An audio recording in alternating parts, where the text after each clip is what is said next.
Good morning, Niner fam. Happy Thanksgiving to all. Hopefully, y'all have a wonderful day.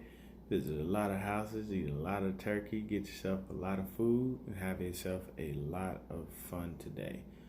Today is the day for you guys to just be blessed and be thankful for who you are, family that you have, and just what you got, baby. This is Dion again, your 49er reporter. Here, just dropping a gem for y'all. Basically, a little preview of this Baltimore Ravens 49ers game. And with that being said, I'm going to get the particulars out of the way. Please hit the like button. Please hit the subscribe button. Make sure you hit the notification bell so I can keep you up to date on any and everything 49ers. And like I said, with that being said, let's get straight into it because I'm going to give it to you straight, no chaser. This is probably going to be our hardest game of the year.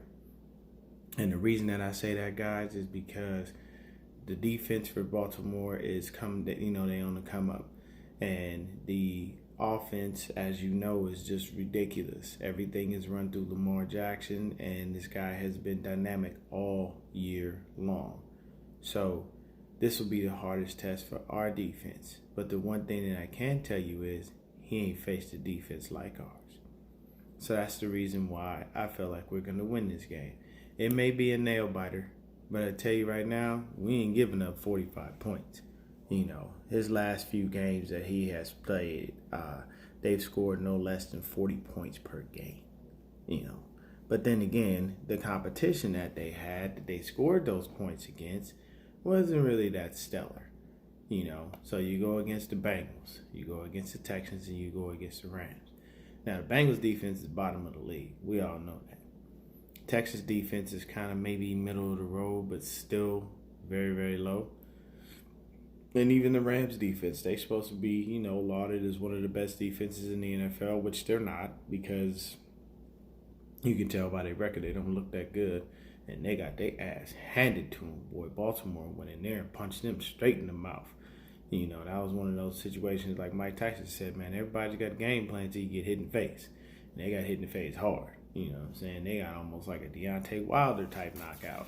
So I just got a couple of quick points to go over. I won't hold up nobody too long on the Thanksgiving because I know how that can get. I don't want nobody's wife mad at him, nothing like that. The Ravens have number 2 total offense in the league, number 1 rushing offense, number 19 passing offense as of right now.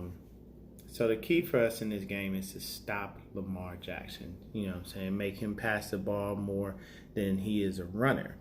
Now, the one thing that I can tell you is I took a look at the statistics for the Rams game, and Lamar didn't have much yardage. But you know what was happening? He was working on short field. So you got 5 touchdowns passing, but when you damn near at the 30 or the 20-yard line every time, it's not hard to go ahead and get those kind of touchdowns.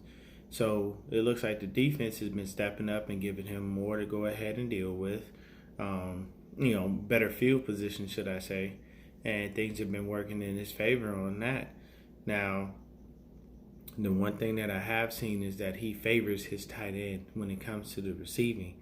So now the 49ers defense versus tight ends, we're damn good. We really don't allow much of anything to happen when it comes to tight ends.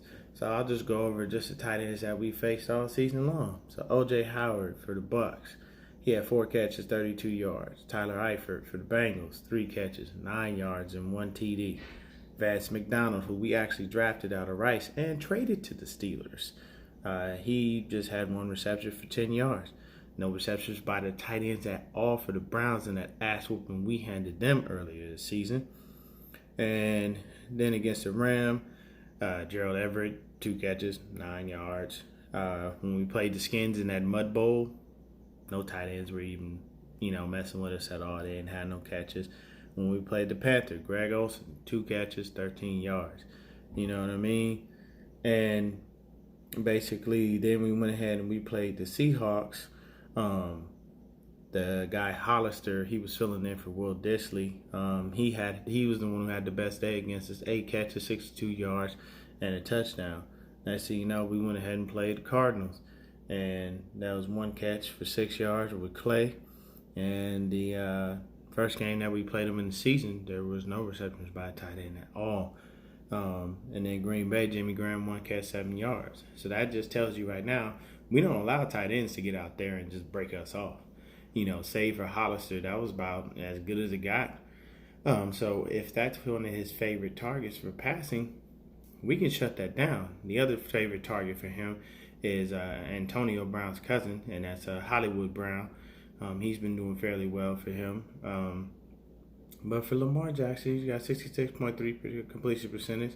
He's got 2,427 yards now, 876 yards rushing. He's got 24 TDs passing, 6 TDs rushing. But he does have 3 fumbles.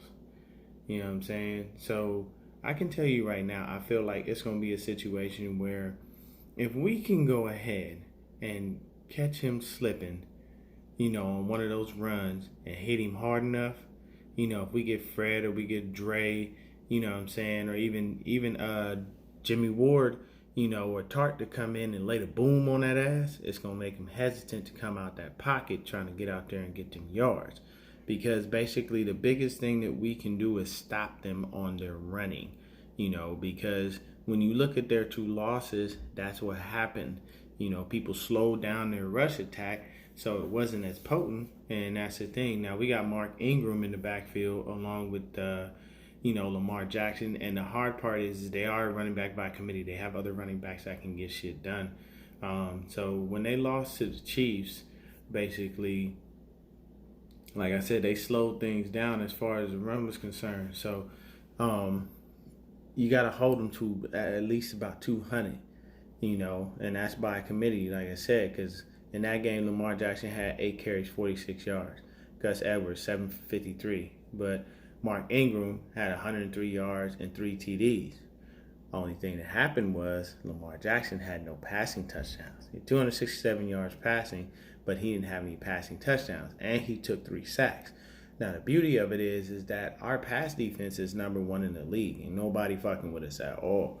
So if we take away the pass, then we don't have anything to worry about. Because we'll be able to shut them down, and they ain't going to be able to do nothing about our, it's nothing with our pass defense because we're better than them at that. So then you go ahead and you take a look at their other loss, which they only had back-to-back losses all year long. Like literally, that's it. Other than that, they just been winning, and they beat everybody. So the next loss was when they got their ass handed to them by the Browns. Now, the Browns came in there and beat them up 40-25, so that was about 15-point differential right there. That was crazy because I believe that was like right after we just broke them off something real proper. Like, sorry, that's a West Coast term. People might know what I'm talking about. Is they break them off something real proper like.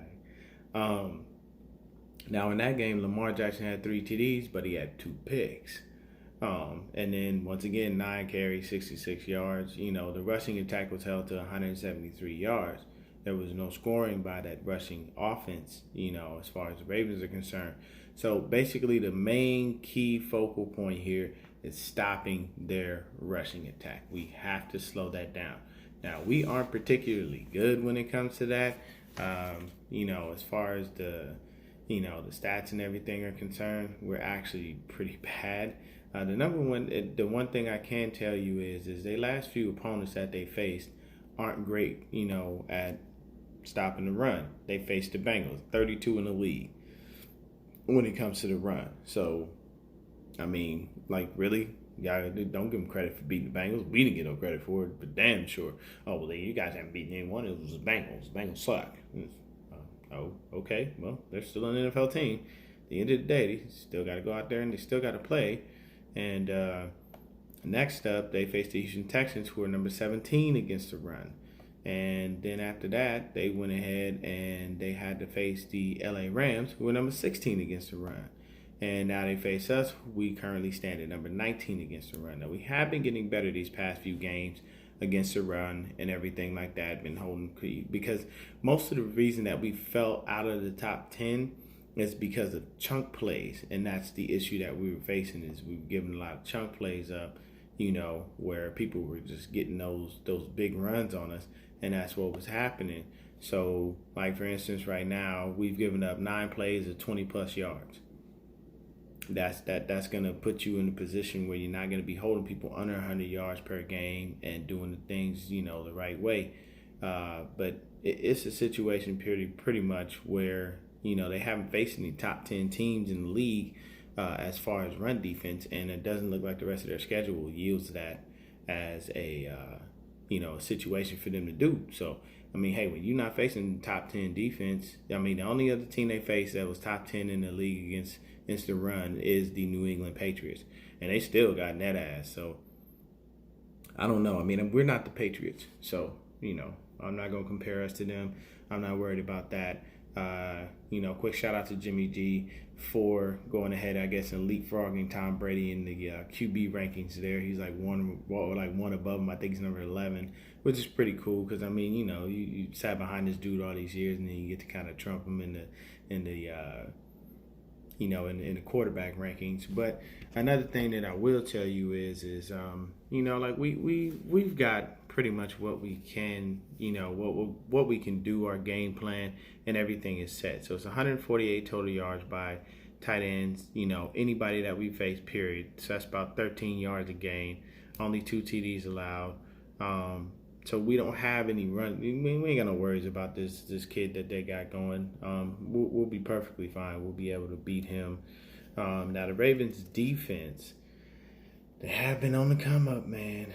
They have been on the come up. They've been looking pretty good. As far as that's concerned, I know that they look really good against the Rams, but the Rams offense is like nothing to be afraid of anymore. It used to be. It really did. It used to be a situation where everybody was like, yo, you got to play the Rams, man. You got to stop Todd Gurley and Cooper Kupp and all these other people and Brandon Cooks, and now it's kind of like, oh, we're playing the Rams. Like, no one cares. No one really gives a shit because the Rams aren't, the team that everybody thought they were, and they're not as good as they were. It's definitely a Super Bowl hangover for them, and it kind of sucks because it is what it is. So as far as defense is concerned, what I'm saying, the Ravens only have 25 sacks, and they got 11 interceptions. So the thing is they're not really doing much. I mean, there's nothing really to be scared about with their defense. They're pretty tough when it comes down to it. I'll give them that much. But the only person I'm really looking at right now that does anything as far as sacks are concerned is this kid, Matthew Judon. Judon's got 7 sacks, so we got to be mindful of him, and he's a linebacker. So, I mean, he's going to fly around pretty much and try to do what he can to get, catch us off guard and everything. He's got Patrick Onwuasor, 3 sacks. You know what I mean? So Pernell McPhee, he's got 3 sacks. Tyus Bowser. So Bowser, like Bowser from the video game Mario Brothers. He's got 4. So basically what this says to me is their linebacking core is doing most of the work. So they're running stunts, they're running blitzes, they're coming off the edges.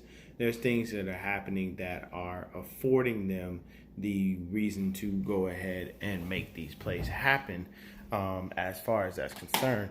But I'm going to go ahead and say that it's not a real big deal for us because we're able to stop linebackers and we're able to do things that will, kind of make things a little bit easier for us. Sorry, I had to change that lighting, man. I had a little bit of brightness. But either way, we'll be able to go ahead and stop that. Now, the one key thing for us is that we're going to have Daniel Brunskill probably starting because they're going to look at it and see how Justin School does. Or School can start, and they basically are going to look at him and go, look, man, you want a short leash. You get out there, you're getting your ass handed to you. You know what I'm saying? These guys are rushing, coming around these edges, getting over, bull rushing you or getting past you, and you fucking up, then, hey, look, man, we're going to take you out. We're going to have to put Dan in. Because basically when School was in, we was getting ate up. When Brunskill came in, we started to do what we needed to do. So, you know what I'm saying? The Ravens have, in their wins, versus the opponents, they've outscored their opponents by 165 points. In 2 losses, they only outscored their opponents by, they got outscored by 5 and 15 respectively as far as the Chiefs and the Browns. And their first few wins were by smaller margins. The last 4 wins by 14 points. And then their last 3 wins were just ridiculous, man. They are blowing teams out. They really are. But like I said, you play the Bengals, you play the Texans, and you play the Rams. So to be honest with you, the Texans ain't gonna never be the same. J.J. Watt ain't there. They traded away just Davion Clowney to Seattle, so their defense is a little suspect. The Bengals is last in the league in the defense, as I stated earlier in the video, and then the Rams. The Rams have a good defense, but it's just not what it once was. Mostly, you have Aaron Donald and Michael Brockers. You know what I'm saying? Clay Matthews has started to come back to the Clay Matthews of old, more recently and just this year in general. But it's not enough. Like, you've got to have people that are going to be able to make sure that they can do what they do to close those gaps and to stop Lamar Jackson from running, because that's the key.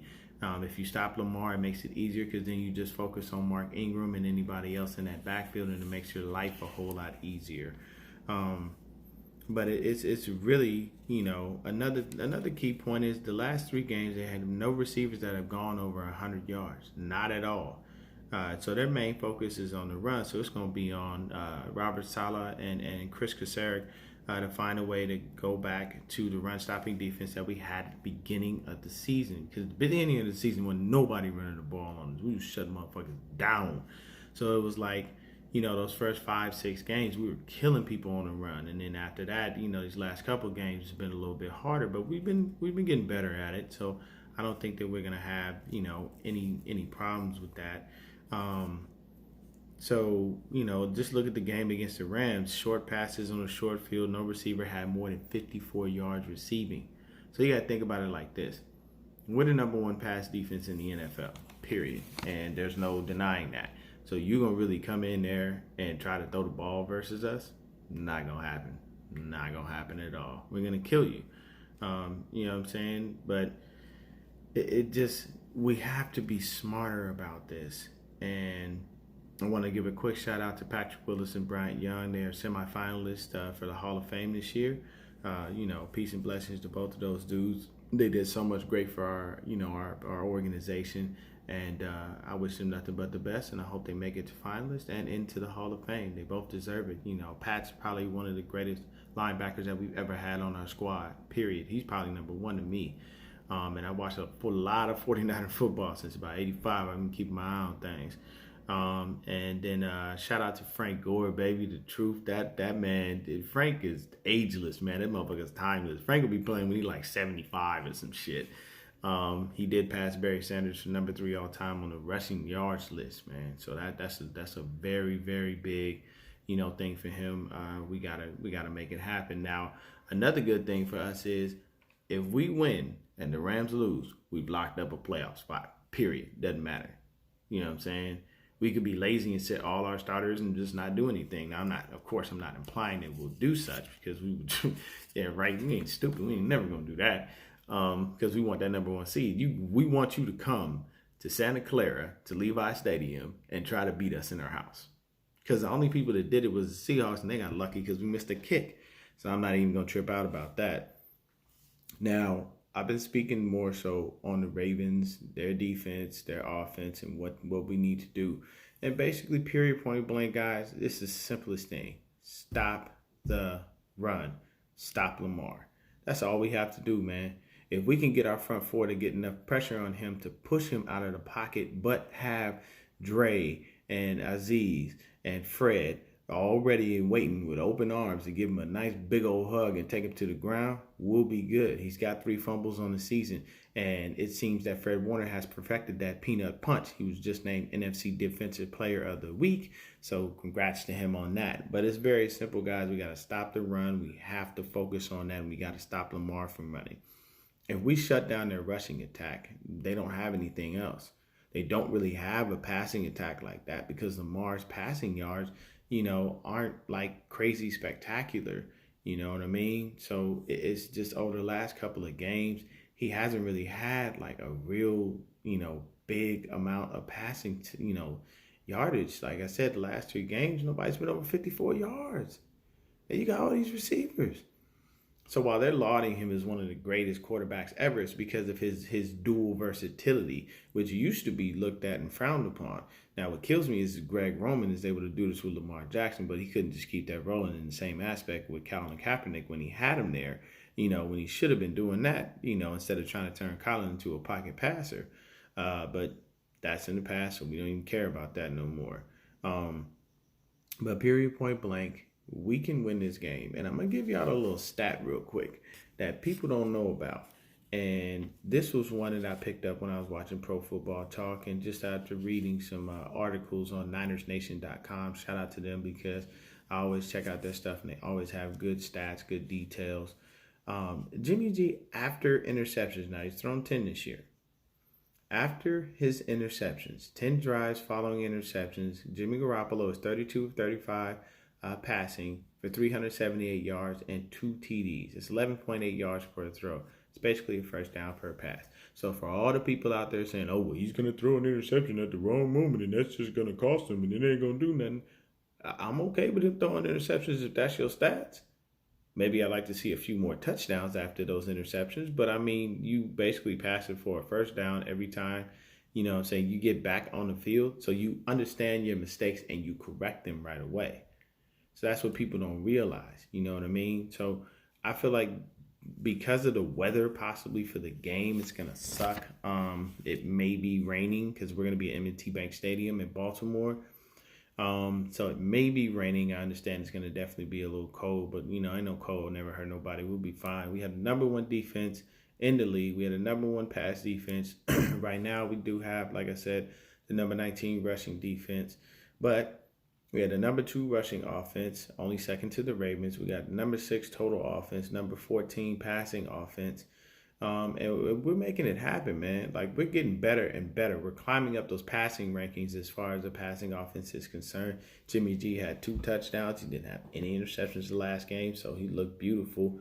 So for Jimmy G in general, since everybody don't want to give this man no credit, he's number 12 in the league, as far as yardage. He's number 21 in completion, 68.8% of his passes, but that's still fantastic. So you can be 21 and 68.8. I'm good with that. The other people in front of him aren't really that far ahead. It's like 1, 2, 3, 4 percentages, not very much. He's 5th in TDs with 20. He's 4th in interceptions with 10. So we would like to, have him stay at 10 and not get any higher than that. He's 8th in first downs with 138. He is 7th in the league with 41 plays of 20 plus yards. 15th in the league with plays of 40 plus yards. You know what I mean? He's got 5 of those. And of course, we saw one last game with Mr. Kittle. That's my baby. I love me some Kittle, man. That dude is just hilarious. He's great. I love the fact that he loves wrestling because I used to love it too as a kid, and I still kind of watch it here and there. He's 19th in being sacked. He's only been sacked 22 times. You know what I'm saying? 21st in QB rating, 100.6. And just basically, you know what I'm saying, as far as receiving, we only have one player in the top 20, and that's George Kittle. 52 receptions, 670 yards, 3 TDs. Deebo Samuel's coming on strong. So basically, our main receivers are going to be E-Man, Deebo, George Kittle. Those are going to be the main guys. Now, after that, to be honest with you, it's going to be a toss-up between KB and Richie. And the reason I say that is because Dante Pettis is an afterthought. I do believe probably at the end of the season, they're going to cut him. They're either going to cut him or they're just going to say, hey, look, Dante, if you want to make this squad, we're going to have to see it in practice and in preseason that you hungry, that you a dog, that the little kitty cat that you are turned into a fucking lion in the offseason and you found your way to be a man. Because it's just not going to be, you can't be who you are and just continue to think that it's going to be great. But Kittle is, the best tight end in football. I don't care what nobody say. Forget Travis Kelce and all these other people. And everybody has, this guy has more touchdowns than him and all that. Look, man, let me tell you something. You need a complete tight end. When you have players in sports in general, you want them to be complete at their position. So Kittle can block and he can catch. And so that doesn't provide the defense any comfort because you don't know what he's doing when he's on the field. You don't know whether you have to find tendencies in him that can give up what he's going to do. So if he sticks his hand in the ground or moves a certain way or this, that, or the third, I remember a long time ago, Darrelle Revis did some research on Chad Johnson. And, he said, how did you know, when the ball was coming to me, he said you would tug on your right glove twice every time you were going to get the ball. It was a tell. So that tell gave Darrelle Revis the option to be able to know, okay, I really got to cover him this route because the ball's coming his way. And every time he did that, that's what happened. So when you do your research on guys, that's the way you learn how to stop them. You try to figure it out. But the thing is if that person doesn't have any tells, they don't have any giveaways on what they're going to do, or if the ball's coming to them, it puts you in a bind. Our offense is high powered. Our offense is going to make things happen, and we don't have to worry about the things that the other defenses had to worry about. The only thing we have to do is just be very, very mindful of our gaps, because our wide nine is susceptible to the run. I watched the video on that earlier. I believe Russo was one of the people who pointed out. Shout out Russo, SF49. It's one of the things that sucks about that wide nine is because you leave so many gaps. But the thing is if we have all three of our linebackers in there to cover those gaps, then we're fine. If we're running more of a nickel-based defense and we got K1 in there, we'll be fine. You know what I mean? To be honest with you, I know that everybody kind of trips out, but I've been clamoring to get Tarvarius Moore back into the game, even if we got to throw Dub in a slot here and there. The reason being is just because of his speed, and this is going to be a game where we have to have somebody that can try to catch Lamar. I know they've been try to simulate what he does with Richie in the game. But Richie in practice. But I was thinking, hell, you need to put Marquise back there. I know most NFL football players have played other positions at some point. I mean, hell, Richard Sherman was a wide receiver all the way up to the point where he got to the NFL, and they said, "Now you're going to be a corner." So you can think about it. That's a crazy switch. But with the knowledge of being a wide receiver, how to run routes, what they do, when they do it, how they do it, and then you turn around, and now instead of you just being a wide receiver, you're a DB. You already know the tendencies of a wide receiver. You know what they're supposed to do. You understand the subtle nuances, little small things that other people don't understand, which is why he's one of the best DBs in the game, because he knows the position that he's playing against so well because he did it before. So it makes sense. So with us, it's more so staying disciplined, being smart, being very sharp, and making sure that we don't allow them to run all over us. And Mark Ingram ain't no scrub, man, and that's a big boy. When he come downhill, man, he gonna try to lay that ass out. And I'm tell you right now, most of the time he's actually very successful with it. So it's much respect to the Ravens, much respect to their team. But to be honest with you, I'm gonna tell you right now, we're gonna go into M&T Bank Stadium. We will come out 11-1. We'll get that dub, and we can hope that the Cardinals beat the Ravens, and Kyler Murray gets another W. I'm okay with that. Y'all can beat up on each other. At the end of the day, neither one of y'all coming to the playoffs, not with us. The only other team in our division that's going to make the playoffs is possibly the Seahawks. So we're hoping for a loss for their ass too, so we can just make sure we spread the gap a little bit more. But it's just going to be a beautiful thing, guys. We're going to go in here. As long as we stay disciplined, we slow down the run. We may not have to stop it at all, but if we keep them under about 200 yards, make sure they don't score any rushing TDs, we're going to force Lamar to pass. And against our passing defense, it's not going to be a beautiful thing, baby. You do not want to come in there and try to throw the ball against that 49ers defense, because we will eat you alive, and we will slow you down and stop you. We'll pick it. We'll knock the ball down. We'll do whatever we need to. Dub is out there playing at a Pro Bowl level. And I have to apologize to him on behalf of Uncle Sherm. Uncle Sherm was saying a lot that, that we as fans get on him. Now, listen to me, Uncle Sherm. I know you may never watch this video, but I'm going to tell you right now, we've been dealing with years of Dub being injured all the damn time. And yes, we understand those circumstances cannot be foreseen. But when you deal with a player that's constantly injured all the time, man, look, you ain't got much faith in him. And I understand it's a different thing because you're in the locker room, you know the people, you know how they work, you know them on a personal level. But look at Jason Verrett. We were banking on him coming in and being a great dude and doing some good things for us. And where the fuck has he been all year? Sitting his ass on the sideline. All that talent. He is a Pro Bowl caliber defender when he's on the field. But if he's not on the field and he can't play, what good is it to us as fans for us to be able to root for someone that never is there? So you got to look at it from our standpoint too, Uncle Sherm. You know what I'm saying? Just check us out, baby. It's for real. We done called Mr. Glass for the past couple of years because every time he's having a good season, he gets injured constantly. Now this season, I'm not jinxing him. Hey, he's been doing very well since he came back from that collarbone injury. You know what I'm saying? He's filled in admirably. He's done a great job. He's made some key stops for us. So yeah, this is great for him. And I hope that he plays himself into a new contract. I wouldn't doubt it, But at the end of the day, man, I want y'all to stay blessed. Have a wonderful and happy Thanksgiving with your friends and family. Go 49ers. We're going to go into Baltimore and show them what's up.